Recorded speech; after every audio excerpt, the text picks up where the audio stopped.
When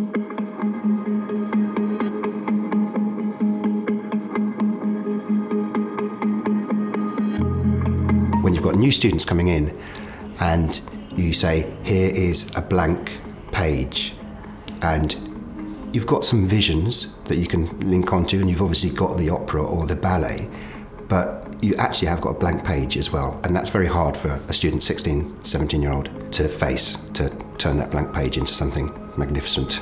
I think there's an impression that we're after a very refined final product, but we're very much not. We're very much after ideas, concepts and the design process. So approaching any of the design areas with a sort of originality and an experimental approach. So at the core of what we're looking at is the design process. Benefits are it's a live brief, you're working with a live client, and also the students know that there's going to be industry professionals are going to be doing the judging. They rise to the challenge. I think there are tremendous benefits. The students come into direct contact with industry specialists in the field of theatre design, so they're getting a real sense of how you would work within that industry, and for many of the students they're just sort of beginning to think about career choices, so it's a really good way of informing perhaps some future career pathways. They look at it and it's real. There's the logo, there is the Opera House, there's the brief, there's the website,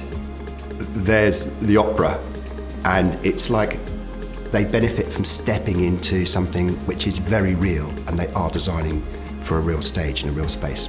I enjoy seeing the students individually develop and find their own designs and ideas through the process. Top tips for teaching the design challenge: you have to immerse yourself in the artful. So if it's ballet, you have to watch it, you have to see what's going on. If it's the opera, you have to get the libretto and you have to listen to it.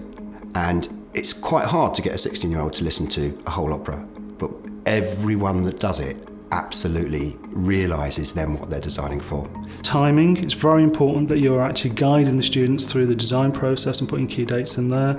Organisation, the students in terms of their assignments, very much they need to have a very organised folder which is very well structured, and presentation, it's very important that the students' work is presented well to make it stand out from the crowd when the judges are actually looking at the final pieces.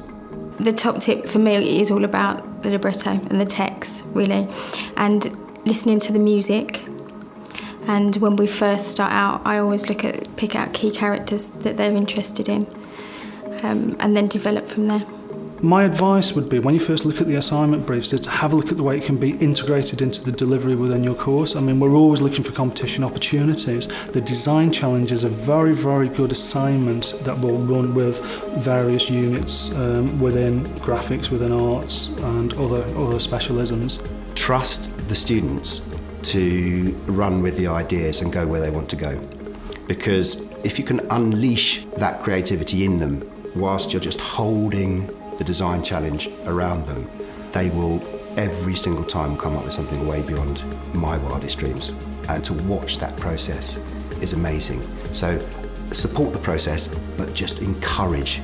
Every student is doing brilliantly and will come to some brick wall in the design process where they can't quite actualise it or can't quite get their vision onto the page or into the set box or into the costume. But just give them the confidence to be able to go where they want to go, and they go amazing places.